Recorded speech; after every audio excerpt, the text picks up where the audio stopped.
verdade, sim senhor, mulher brasileira é feita de amor. Programa AltV Mulher. Nesta tarde eu tenho um prazer muito grande em receber uma das maiores autoridades do meu país, da minha cidade, em violência doméstica. É uma militante, é uma pessoa que formula políticas públicas, domina essa questão, lamentavelmente, essa questão da violência contra a mulher. Mas, se não tiver pessoas como a Celina Simões, que está aqui conosco, nós não vamos reduzir esses vergonhosos índices de violência no nosso país. Celina, que bom tê-la aqui no programa AltV Mulher. Obrigada, amor. Obrigada. É sempre um prazer grande recebê-la, porque você sempre traz muitas informações e ações para combater a violência. A pergunta que não cala, por que não reduz esses índices tão altos no nosso país? Então, nós costumamos falar que hoje a mulher denuncia mais, né? Mas o Brasil continua um país ainda muito patriarcal, né? E teria que mudar, assim, os paradigmas educacionais, né? Os nossos filhos e filhas teriam que ser tratados diferente, né? Eu acho que a concepção do patriarcalismo permeia ainda, assim, o comum de toda a nossa sociedade, ficando difícil você trabalhar a questão, mas precisa, né? Celina, então você está dizendo aqui que nós temos que ter uma escola com um olhar e com uma educação diferenciada e uma família também. Aí eu lhe pergunto, a escola está à altura de uma educação não sexista? Bom, eu acredito muito na educação, né? Eu acho que a educação em gênero deveria estar, assim, nos currículos, né? Eu acho que nós teríamos que estudar a questão de gênero para mudar um paradigma desde muito, assim, tenra idade, né? E é lamentável que quando começa a ver estatística, quando pega, por exemplo, quem mais bate na criança, no adolescente, ainda é a mulher, né? E no ranking mundial, tá assim, quem mais estupra no Brasil, não, isso não é só o Brasil, né? No ranking mundial, ainda é o pai, né? A figura do pai. Daí vem padrasto, avós, primos, tios e o estupro de rua, né? Daí quando você pega essas estatísticas, a gente vai assim observando o quanto que nós temos que modificar, né? Temos que olhar para essa criança, né? Esse jovem da mais tenra idade, né? Então, veja, essa questão de gênero na escola. Sim. Há muito pouco tempo, neste ano que passou, uma menina de Santa Catarina, ela fez um diário dos descasos que acontecem dentro da escola. Sim. O quanto essa menina, eu acho que o nome era Fabrícia, alguma coisa assim, o quanto essa menina foi desrespeitada. Não houve também um preconceito de gênero lá? Olha, eu acredito que sempre há, né, Mona? Eu acredito que sempre há, né? O papel da mulher é um papel que vem avançando na ocupação da questão de poder, né? Vem avançando, mas a questão de gênero ainda é pouco discutida no Brasil, né? A menina foi punida. Foi. Por apresentar solução. Sim. Não é? Eu acompanho o que ela coloca, né? E ela faz as denúncias que são as denúncias cabíveis, o que de fato acontece nas escolas públicas. No cotidiano. No cotidiano do nosso Agora, país. você estimular a mulher se empoderar, a mulher já, no caso, como você está dizendo, na escola, essa menina faz parte do curso primário. Sim, não é? E a gente vai ter um exemplo na contramão, porque ela foi muito punida e está sendo punida, não é? Eu acho assim, é incrível o trabalho dessa garota, porque ela mexe com a questão da política pública, né? Porque ela dá diagnóstico interno da escola onde ela está, em relação à merenda, em relação à quadra, em relação à sala de aula, número de alunos. Então ela Aquele diário dela é maravilhoso. Sim. E o diagnóstico dela teria que ter implementação de políticas públicas para melhorar a educação imediata. Lógico. E daí não tem, né? A gente não vê, né? Mas, Celina, você que é uma entusiasta da educação, como transformadora, a família, como que trata, como educa as meninas ainda? Então, você sabe, Muna, ontem mesmo eu estive num serviço lá no Parque Fernanda, na Zona Sul de São Paulo, né? E quase eu não consegui trabalhar 2 horas e meia em oficina de sexualidade, né? Tamanho assim, um batem no outro, é o celular que eles ligam, querem falar todos ao mesmo tempo, né? Eu acho que está uma situação delicada a questão desse jovem inserido nesta família nossa atual, né?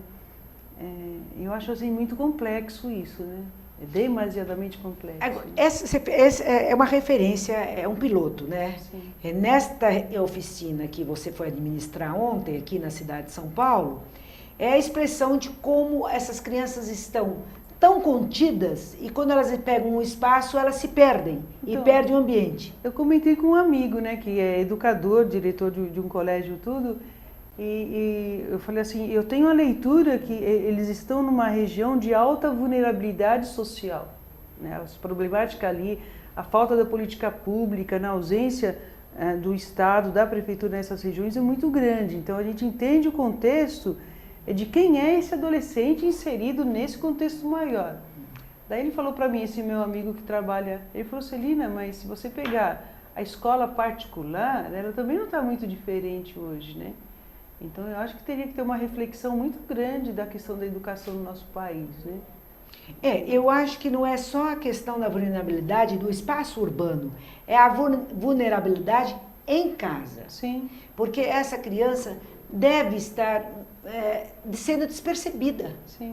Ela não tem a atenção de que uma criança precisa ter, Sim. mesmo dentro de uma carência. Você sabe, Muna, eu avalio assim, né?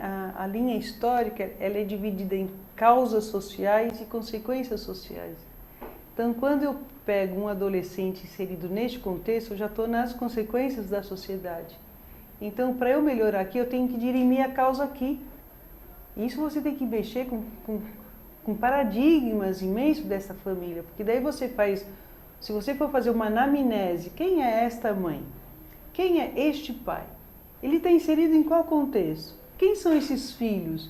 Daí você vai mergulhando numa análise histórica para perceber assim, o quanto que teria que se aplicar mais nesta família, né, na questão de educação mesmo, né, familiar. E assim, não é aqui, como o nosso internauta está colocando, não é ter estudo, precisa ter a vivência de ser mãe e ser pai. Sim.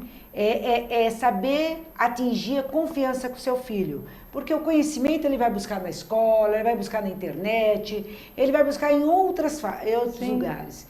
Porém, esta relação estabelecida, filho e pais, ela alimenta qualquer situação adversa. Se um adolescente, uma criança fica 4, 6 horas numa escola, o restante do período está em casa, né? Então, a família não pode achar que quem vai educar é a escola. Lógico. Né? Não pode, né? A escola tem outras questões, pode colaborar em várias outras questões, mas não nessa educação, uma educação formal que tem que estar no berço da família, né? Você acompanhou o Comitê da Morte Materna, né? E na época nós tínhamos a estatística da Zona Sul, que um hospital lá perto da gente, a cada mês nascia 300 bebês, a maioria de mães adolescentes. 300 bebês significa, por exemplo, 3 centros de educação infantil por mês. É muita coisa. É muita coisa. Então, mais uma vez, assim, com esse diagnóstico, que é um diagnóstico simples, se falar, mas tão complexo de se viver, o quanto que a gente tem que dirimir essa causa, trabalhar com uma política de prevenção, né? Então está na hora da concepção, né? Sim. É lá que a gente tem que perceber se essa criança foi desejada, se ela foi planejada, não é? O que esperar. Sim. Agora, lamentavelmente, se fala muito pouco do planejamento familiar no nosso país. Sim. Pouquíssimo, né? Pouquíssimo. E tem que ter uma fala que a adolescente entenda, né? Que aceite, né? Que aceite. E que perceba que as consequências desse ato. Bom, nós falamos aqui dessa questão que me chamou muito a atenção, essa tua oficina, de você não conseguir praticamente ministrar por esta... Foi difícil. Você sentiu o quê? O desinteresse ou a falta de preparo ao... Eu achei falta de interação. preparo, apesar de serem a maioria jovens de 14, 16 anos, né? Mas a falta, assim, de preparo mesmo, né? Uma falta de respeito muito grande para com seus amigos, né? Suas amigas dentro da classe, né? Então, eu fiquei um pouco assustada de ver tudo isso. Né? Eu também, desculpe aqui, me deu ar-condicionado, eu tenho um pouco de alergia. Eu estive numa sala também, há muito pouco tempo, numa região aqui em São Paulo, e eu senti que eles estavam muito agitados, muito agitados. Acho que tem que começar a perceber e trabalhar em cima disso, né? Então, daí eu saí dessa região, né, ontem também à tarde, em uma outra região próxima lá também na região sul, com 27 adolescentes, todos de ensino médio, a mesma oficina, né, do corpo erógeno, foi espetacular, né? Como é que você trabalha o corpo erógeno? A gente inicia um trabalho com a conceituação do que é erógeno, né? Que ainda é uma palavra que, quando você começa a perguntar para os adolescentes, muitos não conhecem, né? Daí ontem eu fiquei pensando, né? Eles têm acesso à internet. A pornografia? Pornografia, acesso a tudo. Mas quando você começa ao trabalho da naturalidade, da sexualidade. Sim, eu fui em cada grupo ontem. Falei, o que é esse grupo? Grupo de 4 pessoas. 4 adolescentes, o que vocês sabem de corpo erógeno? Nunca vi essa palavra. Só um menino que eu falei, eu vi na escola. E disse que era? Né? Não, ele conceitou certo, né? Como ele conceituou? O corpo erógeno é a parte do corpo que dá prazer, né? Então ele ainda conceitou certo. Então o corpo erógeno a gente começa pela conceituação dele, né? Daí trabalha com 5 sentidos. Do corpo erógeno, eles trabalham com a diferença de ato sexual e sexualidade, né? Daí vem com 5 sentidos, a oficina é espetacular, né? Nossa, lógico, é envolvente, né? E é o que eles estão precisando se ver, né? Para se entender, né? E a oficina, então eles preparam muito material, né? Eu levo um subsídio teórico, explico tal, mas eles vão preparando e depois eles contam para o próprio grupo, né? E é muito bacana, né? Foi bacana esse segundo momento, né? Mas o primeiro eu fiquei meio assustada, né? Agora, a escola como um todo teria que ter um olhar maior para essa questão de gênero, né? Sim. Uma formação maior. Mesmo para os professores, educadores, né? Para os educadores, isso é fantástico, lógico. Né? Cuidar de quem cuida, né? Sim. Eu estou com um levantamento sobre a história da violência contra a mulher, né?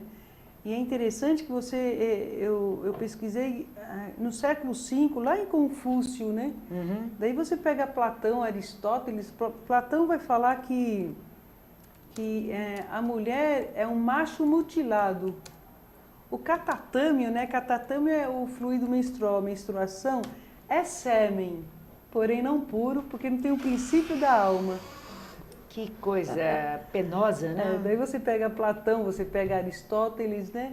E daí, de uma certa forma, fazendo um corte, né? A gente jamais nega os clássicos da filosofia, mas a gente faz um recorte de gênero e vê que eles eram misóginos, né? E a consequência desses clássicos na vida até hoje, contemporânea. Sim, porque as religiões monoteístas, o subsídio, a base das religiões monoteístas vai ser a filosofia. Né? Vai ser a filosofia dentro desse entendimento de que a mulher é secundária. É um macho né? mutilado. É um macho mutilado. E você só vai ter uma consciência do sentido desta filosofia, né? Da contribuição dessa filosofia nos dias de hoje, só em 1940, com o livro Segundo o Sexo, Simone de Beauvoir. Simone de Beauvoir. Porque até então a literatura não vai citar isso, não vai ter clareza disso, isso vai tramitar como algo natural. Então, daí quando você pega a história da violência contra a mulher, é interessante a gente estudar isso para perceber por que uma mulher volta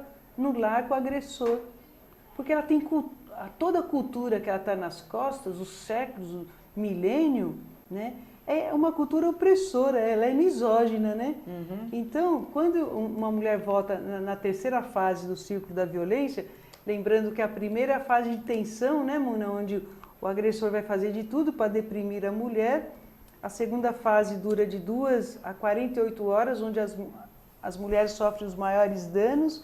E nesse momento de alta vulnerabilidade, nós temos que abrigar a mulher e os filhos para salvaguardar a vida. E a terceira fase do círculo da violência é a lua de mel. É comum a mulher voltar no lar com o agressor. Então, por que a mulher volta? Porque ela tem nas costas dela todo século de cultura. Além disso, a mulher no Brasil ainda ganha menos do que o homem. Já tem estatística que a mulher está com escolaridade maior do que os homens, Exato. Trabalham às vezes fazendo a mesma coisa que o homem, continuam ganha apanhando. Até 30% a menos e muitas continuam apanhando. Exato. Né? Então, eu acho que nós rompemos com um certo entendimento de que a violência a mulher se mantinha com o agressor por dependência econômica. Então, isso hoje não é mais verdade. Ainda continua, né, Muna? Ainda continua. Muitas mulheres ficam na situação de violência por conta que nós estamos falando, às vezes, de mulheres muito empobrecidas, né? Eu acho que são os dois extremos. Mas eu acho que vai além disso. É. Eu acho que apresenta também esta questão, porém vai além, que é a dominação cultural. Sim. Agora, eu acho que a mulher é muito difícil ela romper, porque ela tem muito poucos apoios. Sim. Não é? Por mais que você diga que hoje o pacto, que eu quero até que você comente Sim. sobre isso, ele está presente na nossa realidade, ele não traz muita segurança à mulher. Sim. Porque você vai a porta de entrada da delegacia, ainda muitos trabalhadores não estão preparados para receber essa mulher. Sim. E ela se sente muito desprotegida do aparato do Estado. Sim. Eu tive assim o privilégio de estar há umas 3 semanas atrás lá em Pindamonhangaba, né? Teve uma rodada, uma mesa redonda lá, né? Uma rodada sobre a Lei Maria da Penha. E então foi a doutora Rose, aqui a delegada aqui também do Conselho da Condição Feminina de São Paulo, estava delegada da DDM de Pinda, e eu fui então para contar um pouco dos casos lá que a gente atendia no núcleo de defesa lá do Jardim Ângela, né? E daí a gente vê o quanto que os profissionais falam que os outros profissionais para atender a mulher em situação de violência realmente falta preparo, falta conhecimento, né? E falta também, muitas vezes, financiamento, né? Uma rede de cuidados efetiva. Né? Investimento. Investimento. Aí que eu gostaria de falar que o Pacto Nacional, junto com a Lei Maria da Penha, deixa claro, né? Deixa claro. A gente não precisa inventar mais a roda, que está tudo ali. Se a gente cumprisse o Pacto, a Lei Maria da Penha, o Brasil teria um avanço imenso em relação à rede de serviços de cuidados à mulher em situação de violência doméstica e familiar. É só faça-se cumprir o Pacto Nacional, faça-se cumprir a Lei Maria da Penha. Porque... Não, mas nós estamos numa rede internacional. É bom porque você está aqui com pessoas de outros países e são feministas também, mulheres que lutam em defesa da causa da mulher. Agora, este pacto, ele traz... o que ele traz de novo, esse último pacto que foi assinado aqui no Brasil? Então, o pacto, ele é a soma das conferências que foram tendo no Brasil, né, junto com muitas e muitas mulheres, né, muitas já até se foram, mas que lutaram muito para que avançasse nas políticas públicas para as mulheres, né? Então, em todos os municípios, deveria ter uma rede de proteção a esta mulher em situação de violência. Então, quando a gente fala de rede de proteção, aí que o pacto deixa claro, né? O pacto deixa claro que, ratificado pela Lei Maria da Penha, né? Se a mulher chega numa DDM para fazer um boletim de ocorrência, quais são os encaminhamentos que essa mulher vai fazer? A gente hoje não fala assim mais a rede de atendimentos, né? Porque quem atende sempre na distância, mas a rede de cuidados, que a mulher já está extremamente vulnerável junto com os filhos. A rede de acolhimento. Né? Tem que ser rede de acolhimento, de cuidados. Né? Cuidados. Então, mas, Celina, você é uma militante, como eu te apresentei aqui, você conhece a história. Se a mulher apanha no fim de semana, nós estamos falando de São Paulo, não estou falando de outros estados do país. Essa mulher só tem uma delegacia 24 horas para denunciar. Sim, é a primeira DDM. E a delegada que você teve lá, ela não falou nada sobre isso? Então, eu acho que está tendo uma discussão para que outras DDMs do Brasil fiquem 24 horas, né? Mas ainda está em discussão, né? Eu acho que vai avançar daqui para frente, né? O que mais o pacto trouxe novo? Então, o pacto, ele deixa claro em relação aos financiamentos públicos também, né? Eu acho que tem a Secretaria Especial de Políticas Públicas para as Mulheres aí, que de uma certa forma está tendo um bom trabalho, né?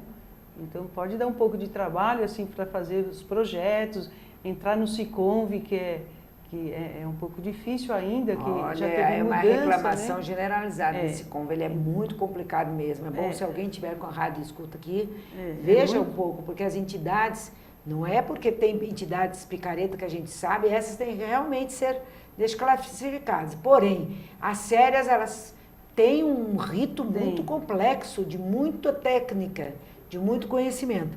Então, era bom, talvez, criar um manual, alguma coisa que pudesse facilitar a vida das entidades. Até já deve ter manual, tudo aqui é complicado mesmo, né? É muito exigente. Então, eu penso assim, que vem avançando nas questões, né? É que nós tínhamos tão pouco, e o pouco que avançou ainda não é suficiente, né? Tem maioria, né? A grande maioria dos municípios do Brasil não tem abrigo, né? A mulher... Não tem abrigo e não tem para onde ir, e quando você tem, é tão complicado. Agora, eu lhe pergunto, aqui em São Paulo tem um deputado estadual que está propondo a criação de um vagão para as mulheres nos trens. O que você acha desta posição? Mona, eu penso que não precisaria ter isso, e se todo mundo tratasse as pessoas com respeito e com solidariedade, né? Isso assim, eu já ouvi mulheres falar, não, eu acho que tem que ter mesmo, mas eu falo, mas a questão é mais embaixo, né? Eu acho que o respeito teria que ter em todo e qualquer lugar, né? Eu acho que isso, tá bom, eu estou num vagão, só que eu saio do vagão e aí, né? Eu estou dentro do ambiente do trabalho, eu estou dentro de uma escola, e aí, né? Eu penso que quem tem que fazer reflexão somos todos nós da sociedade, homens e mulheres, né? E eu concordo plenamente com você, me assusta, porque eu, em 90, fui do movimento de mulheres, que foi até o governador pedir isso. Sim. Mas isso foi em fim de 80, 90, eu acho que nós pedimos para que tivesse. Mas de lá para cá, a gente... pensava, né, pelo menos, que havia um investimento maior em propaganda, em políticas públicas, no combate a esse tipo de violência. Sim, porque qualquer coisa que um homem fale desrespeitosamente de uma mulher, se ela se sentir agredida, ela pode fazer um boletim de ocorrência, né? Então, eu fico pensando nessa questão. Então, nós vamos fragmentando tudo, né? Fragmentando. Né? E como se não tivesse solução. Então, deixa um vagão e deixa assim. E combater a isso que leva a mulher a ficar confinada. Sim. Não é? É isso que nós estamos precisando, é isso que a sociedade precisa. Sim.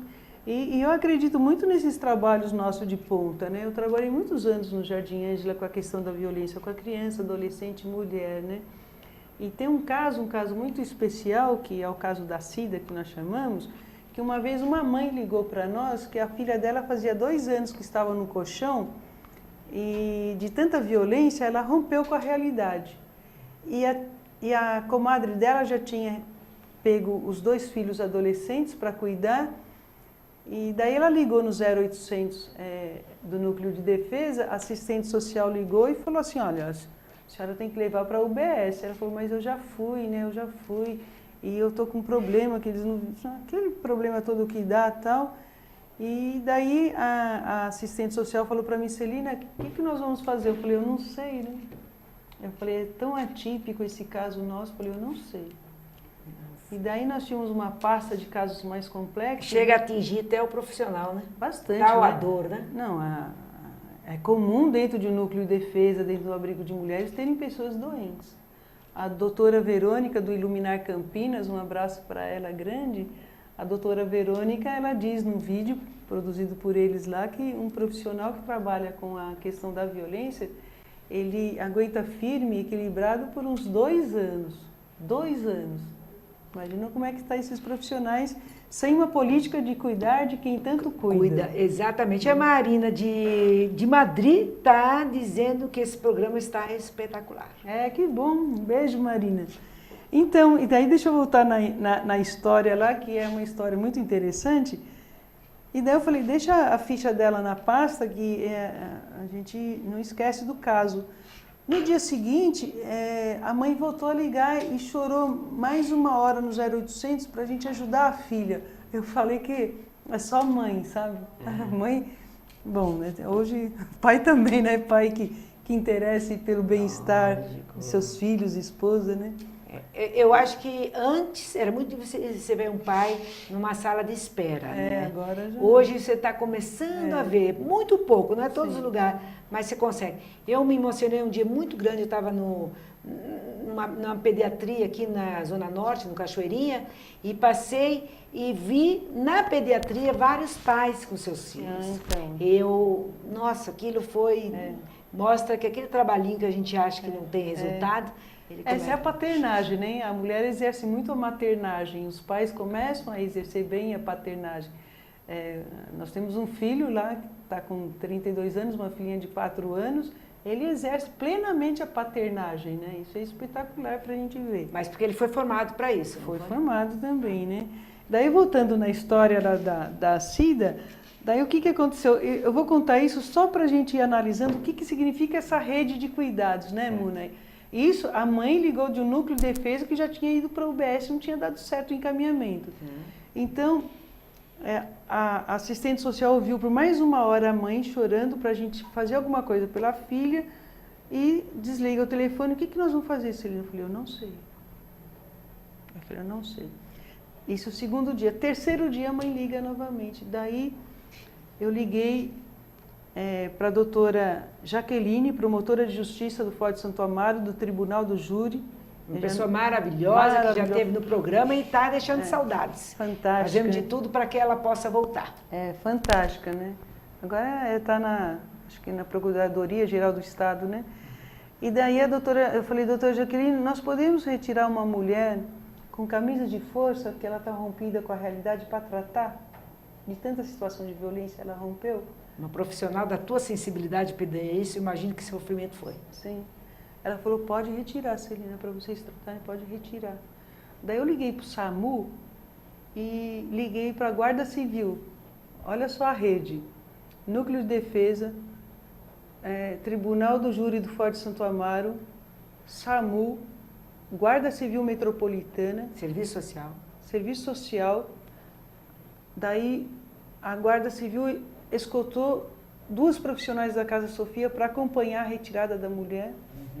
Quando chegou o SAMU com a Guarda Civil, um enfermeiro muito sensível do SAMU disse para a mulher assim, ô dona Cida, a senhora tem tanta gente preocupada, a senhora não quer trocar de roupa para a gente levá-la para o hospital? Ela, assim, num lapso de memória, falou, eu troco sim. Daí a mãe correu, quando tirou a meia, veio a pele junto. E daí, leva onde? Leva no hospital, no setor de psiquiatria. Daí eu ligo nesse hospital lá da Zona Sul, o diretor fala assim, Celina, você tem coragem de mandar aqui? Nós temos 8 leitos com 16 no corredor. Eu falei que eu confio tanto no trabalho de vocês, eu sei que vocês depois podem transferir para o hospital próximo da gente. E assim ela ficou 5 dias internada no hospital psiquiátrico, né, no setor de psiquiatria. Foi transferida, ficou mais 15. Depois de uns 2 meses, chega 2 mulheres na Casa Sofia, era a mãe e a Cida. Organizada, bem, os filhos voltaram. Daí teve frente de trabalho na época e ela ficou 1 ano trabalhando com a gente. Então é possível, né? Isso que é bacana. Essa rede de cuidado, quando funciona, e funciona dentro disso, da rede de cuidados, de cuidar, saber quem é a pessoa, o que a gente pode fazer efetivamente, né? A mulher se recupera, Muna, né? Os filhos não vão ser criados separados dela, sabe? Então, acho fantástico poderia dar vários outros exemplos, né? Essa história da dona Cida, né? Que ficou, eu até escrevi que 1 hora a mente pode furtar-nos, então eu tenho registrado, né, vários casos. Né? Bom, eu quero dizer o seguinte, que esse é um depoimento que mostra o tamanho do seu trabalho. Esse é um depoimento que mostra o seu compromisso, o quanto você não é à toa que é muito respeitada, né? E eu fico super feliz de ser sua amiga e de poder trazer você na rede AltV para dar um depoimento que eu te confesso que eu perdi o fôlego, porque não é fácil você intervir numa hora dessa. Sim. Né? Você tem que... Eu, quando faço uma intervenção dessa, todos os meus internautas sabem, sou extremamente religiosa e isso me ajuda muito. Mas tem que ser muito profissional para enfrentar uma situação como essa, né? Mas é isso que eu falo, é cuidar, né? Eu cuidar. acho que é tratar as pessoas como merecem ser tratadas, com amorosidade, né? Com amorosidade. Paulo Freire falava muito isso. Eu fico pensando assim, no meu país, quem mais paga impostos no meu país, né, tem uns artigos fantásticos do Odilon Guedes, né, que ele fala justamente isso, quem mais paga impostos no país somos nós os pobres. Então, quando uma mulher em situação de violência entra no núcleo de defesa, ninguém vai fazer favor para ela. Lógico. Sabe? Ela paga os nossos salários, né? Então, quando começa a ter essa visão política, junto com a amorosidade, o mínimo que nós temos que fazer é tratar as pessoas com o maior respeito possível, né? Várias mulheres que eu atendi no núcleo de defesa hoje são minhas amigas, né? E elas dizem que ter passado pelo núcleo de defesa, ficado com a gente um tempo, fez a diferença para a vida delas, né? Então, eu acho que os profissionais, como são comprometidos com a causa, né, vai fazer de tudo para que a pessoa viva e viva em abundância, né? Esse é um lado que você coloca, que é isso mesmo, tem que ser assim, tem que ser diferente, né? Principalmente quando a pessoa chega numa situação de humilhada, violentada, desrespeitada, excluída, aí que ela tem que receber mais acolhimento, mais atenção, tem que ser atendida. Sim. Agora, às vezes, o próprio profissional não tem o que fazer. Sim. Você teve na hora uma rede, Sim, não é? Quantas mães querem internar seu filho dependente que não sabe o que fazer? Sim. Hoje mesmo eu recebi uma ligação de um avô que não sabe o que fazer. Sim. Então, eu acho que é muito sofrido para o profissional ele ter diagnóstico do sofrimento do povo e não ter política pública que dê conta desses encaminhamentos. Lógico. Equipamentos públicos, né? Sim, teve uns anos atrás, lá na região sul, que 2 agentes comunitários de saúde se suicidaram. Isso é seríssimo. O tal, né?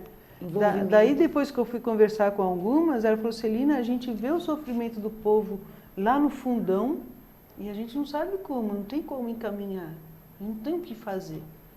Então, eu acho que tem que ter vontade política, né? Tem que ter consciência social, tem que saber que quem mais paga impostos, então, é o nosso povo e tem que votar serviços de qualidade para o nosso povo, né? Não, e precisamos em postos de comando, de direção, mulheres como a Celina, porque olha que depoimento, um depoimento vivido, atendido e transformado, não é? O quanto isso faz diferença na rede, você ter profissionais deste nível na rede. Então, eu gostaria que tivesse na Secretaria da Saúde uma mulher como a Celina, porque, com certeza, nós sairíamos muito desta discussão, o que é preciso fazer para o que é possível fazer. E o depoimento de que ela acabou de nos colocar agora aqui, leva a gente ter essa possibilidade, não só na escala do Jardim Ângela, como foi no seu tratamento lá na Casa Sofia, mas numa escala de políticas públicas. Sim. Não é? Hoje, né, Muna, nós estamos com a Escola da Cidadania da Zona Sul de São Paulo, Santo Dias, né? Uhum. E a escola bom colocar aqui, muita gente não sabe o que é Santo Dias. Sim. Né? Santo Dias foi um operário Sim. que foi morto pelo regime militar aqui no nosso país. E essa escola de cidadania recebe o nome deste operário, Sim. que morava na Zona Sul. Sim, morava pertinho lá da gente, né? Santo Dias. Santo Dias, Então, a Escola de Cidadania Santo Dias, nós temos uma preocupação grande com a conscientização política da base social, né? Hoje nós somos, acho que já em 6 aqui em São Paulo. A primeira é lá na Zona Leste, lá com o padre Ticão, né? o Luiz França, que ajuda a carregar o piano, como o padre Jaime fala, né? Inclusive, vou chamar o Luiz França um dia aqui para falar um pouco sobre a escola. É, isso mesmo, é tudo de bom. E lá com o padre Jaime, então, a gente tem essa escola que um dos objetivos nossos é essa formação, essa consciência política. E a grande maioria são mulheres, eu acho bacana isso, porque as mulheres não estão conseguindo ocupar o seu espaço de poder e decisão dentro dos próprios partidos políticos, né? Uhum. A gente sabe que ainda não cumpre as cotas de 30%, né? Então, eu penso que daqui para frente vai sair muitas pessoas com uma maior consciência política dentro dos conselhos de direito, né? Ótimo. Futuros vereadores, deputados. Não ocupar por ocupar, mas ocupar com a gente qualificada. Fala que a gente não quer mulher laranja, né? Ótimo. A gente quer mulher que seja protagonista da história. Da história, não coadjuvante de ninguém, né? Lógico. Então, nós estamos estudando esse semestre a reforma política, né? Veio a deputada Luísa Erundina no primeiro encontro. No segundo e terceiro encontro nós tivemos estudo interno e agora vem um Darlon, acho que é o professor Darlon que vem finalizar, né? Nós vamos ter para o mês que vem, tá vindo o Alípio Freire, diretor da PUC. O diretor do filme 1964. Ah, não, o outro, Alípio Freire. O Alípio Freire, diretor do filme 1964. Um golpe contra o Brasil, né? Certo. Então, acho espetacular. Ele vai fazer uma análise de conjuntura do que foi esse período de ditadura, como é que está a história do Brasil hoje, vai fazer um recorte dentro dos movimentos que teve nas ruas e qual é a visão para a história do Brasil, né? Okay. Segundo a visão de Alípio Freire, né? Uhum. Então, eu acho que assim, espetacular essas pessoas, homens e mulheres que estão vindo como facilitadores, professores desses encontros na Escola da Cidadania, para essa consciência... Numa relação horizontal, sim, né? Horizontal. É um aprender, um ensinar, sim, conjuntamente, sim, e eu acho que é isso que as ruas nos ensinaram. Sim. As pessoas não querem mais aquela relação pronta, não é de cima para baixo, mas sim numa relação onde a gente quer algo a construção coletiva, né? Dialógico, que dê para conversar, dê para debater, dê para dar os encaminhamentos, né? E a Escola de Cidadania, ela é inspirada nesse modelo. Sim, é bem Paulo Freire, né?